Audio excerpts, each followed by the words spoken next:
Hello，歡迎嚟到暖意廚房。今日推介冬瓜薏米湯，消暑解渴，容易整。Let us begin。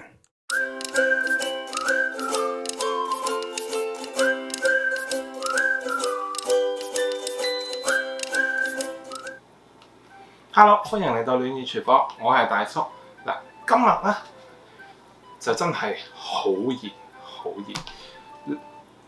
呢個暑假咧，好多地方都好熱。咁原本咧，我要整其他嘢食嘅，但係熱到我自己都頂唔順。咁啊，既然係咁，咁啊，不如整幾個消暑，即係唔同嘅食譜，唔同國家嘅，大家一齊參考下，睇下對你有冇幫助。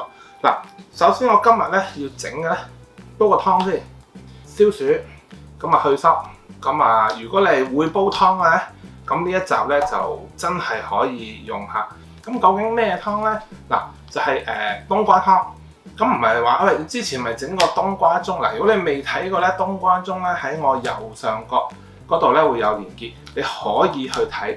但係嗰啲咧真係平時飲下咯，但係真係唔係話有幫助。尤其是夏天，你可能你煲個冬瓜盅係有啲消暑嘅冬瓜，始終係好有用。但係你話真真正正要可以咁熱嘅天氣啊咁啊去下濕啊消暑啊對個人好啲啦，咁將啲即係啲毒咧消毒咧就可以更加好啲咧，就唔會咁容易中暑啦。我就會覺得冬瓜湯係真係好啲嘅。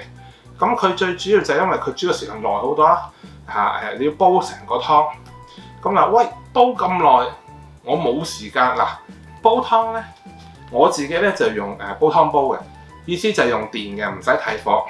咁我會喺一陣咧影片度，我會話俾你聽，用煲湯煲啦，你用明火煲啦，同埋用壓力煲嘅時間唔同，煮出嚟一樣咁好飲。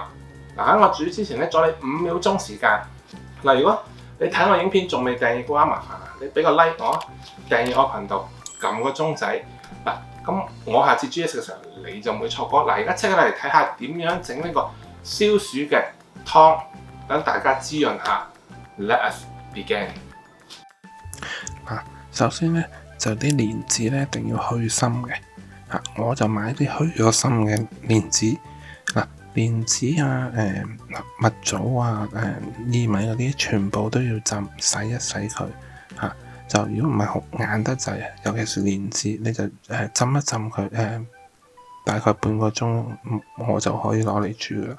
因為一陣煮嗰陣時都煮得耐，就要睇下你用咩煲啦。如果你用壓力煲啦，40分鐘嘅話，你最好浸耐啲。如果唔係咧，啲料都根本都唔腍。薏米咧就有啲人就話淨係生薏米就涼得滯，咁你可以生熟，每樣1湯匙。我就生同熟嘅，就兩樣都一齊。咁但係你可以用晒全部生薏米都冇問題。我呢度講咧就會講耐啲嘅，因為我想你哋知道多少少個湯咁唔係話我講乜嘢你哋就去煲乜嘢。咁其實個湯咧就係冬瓜啦，可以消暑啦、解毒啦、清熱化痰啦。蓮子咧可以安神養心益神消疲勞。薏米咧就去濕清熱去水腫嘅。咁你會見到我有陳皮啦，我就切咗絲，但係你中意咧，唔想咁出味咧，就可以一成片落。咁陳皮咧同埋個薑咧就係暖胃散寒，因為你唔可以全部嘢都係涼㗎咁你要有翻少少嘢去補翻佢。薑咧我就落一嚿大嚿嘅，咁我就會將佢切3嚿，咁用呢啲出味。如果你唔想咁多薑味啊、陳皮味咧，你就成塊陳皮落，成嚿薑落。肉咧我就用瘦肉，咁唔好處咧就係瘦肉通常煲完咧就唔係點食得嘅。如果你想話煲完有得食咧，就可以用啲雪藏都冇問題嘅煲湯排骨。咁但係咧就多油，煲完就要撇油咁所以咧就有好有唔好，就實睇你啲嘛。你可以用豬展都得，冇問題就睇你個人中意嘅啫。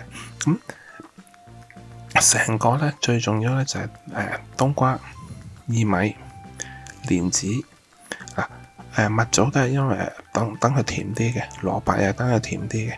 咁陳皮同薑呢，你有時揀一樣都 OK 嘅，最好就兩樣都有嗱，就係咁樣就你可以去煲到一個湯，而係對你又好消暑啦，同埋去濕啦。尤其是你流咗咁多汗呢，你一定要補翻啲水分。我就好建議呢，如果係夏天呢，尤其是呢排咁熱咧，咁多地方都咁熱，真係煲一煲呢個湯就俾成家人咧飲下，補一補佢嗱。最後咧，我就咧會落咗呢個金華火腿，我浸一浸，洗咁啲鹹味。咁如果你話喂，我冇金華火腿，蝦米或者乾嘅響螺肉，響螺肉咧，如果你用咧就要浸過夜。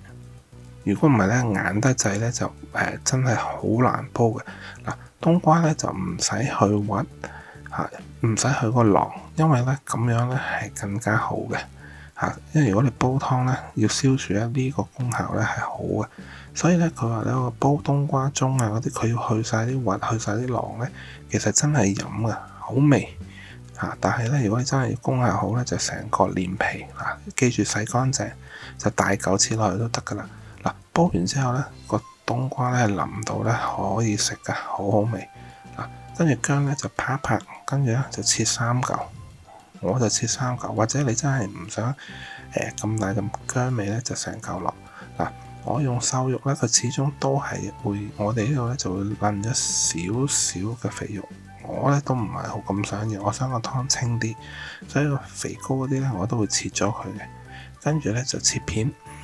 因為切片咧就容易啲出味，咁切完之後咧，喺你整嘅時候咧就可以去煲定煲水，因為咧啲豬肉咧最好就出水先嘅咁咧個湯咧就唔會有一陣腥味啦，你可以話咁但係我就慣咗出水唔使用薑啦平時出水咧啲瘦肉嗰啲就落幾片薑就唔使，因為一陣咧嗰度有好大嚿薑。擺落去水滾，落咗啲豬肉落去出水咧，就唔使話即刻攞，唔係真係出水煮佢大概1分鐘多啲等佢啲血水嗰啲都煮走晒佢。咁大嚿豬肉咧，唔會怕煮走晒啲味㗎，你放心啦。煮佢大概1分到1分半鐘喺呢個時候咧，你就將啲材料落個煲，加水。咁等呢個咧你其他嘢咧都落晒落去啦跟住蘿蔔蓮子蜜棗嗰啲落陳皮咧最後落，同埋個水係唔要嘅，所有呢啲咧全部煮完嗰啲浸完啲水全部都唔要嘅就唔好話我唔好嘥浸咗嗰啲有啲味，唔使，千祈唔好，因為呢啲嘢始終咧曬咗乾火咧，有陣時係會有啲污糟嘅。嗰啲水洗完咧就唔好要啦咁個水咧就要浸過啲材料如果我用煲湯煲咧就要浸過啲材料明火咧就更加要再多啲水，因為咧如果你用明火煲咧，基本上咧你到你煲完咧可能得翻半煲嘅啫，所以更加要多啲水煲湯煲咧佢個好處就係大概咧可以有翻70%嘅水分喺度啦就好過明火。咁如果你真係要快靚正咧，就用壓力煲，大概90%水分喺度，所以就唔使咁多水嘅，佢就少啲水就得噶啦。如果用壓力煲，但係佢個唔好處就係你壓力煲完咧40分鐘之後咧，你就要開咗蓋之後咧，要用明火再煲多佢15分鐘用中火得噶啦。如果你唔咁樣煲咧，個湯係冇味噶。所以咧，你用壓力煲咧，個關鍵就係後尾要明火再補一補佢如果唔係咧，個湯咧就冇味嘅咁如果你用明火煲咧，就水滾之後咧，你就要轉中火，就煲3個鐘煲湯煲咧，你撳個掣，佢都係煲3個鐘嘅。呢一個咧，你就煲完之後咧臨尾咧要落少少鹽。有啲人話煲完湯佢夠甜喎，你咁樣仲要落你要落多少少鹽原因就係呢個咧係消暑嘅湯。你點解要消暑咧？就夏天熱，你出汗，落少少鹽咧，補翻少少鹽分落去。所以點解我會話落咩蝦米啊，或者你落呢個金華火腿咧，有少少帶啲鹽分嘅材料落去咧，就係因為你個湯又有少少鹽分，補充翻嗰個水分同個鹽分。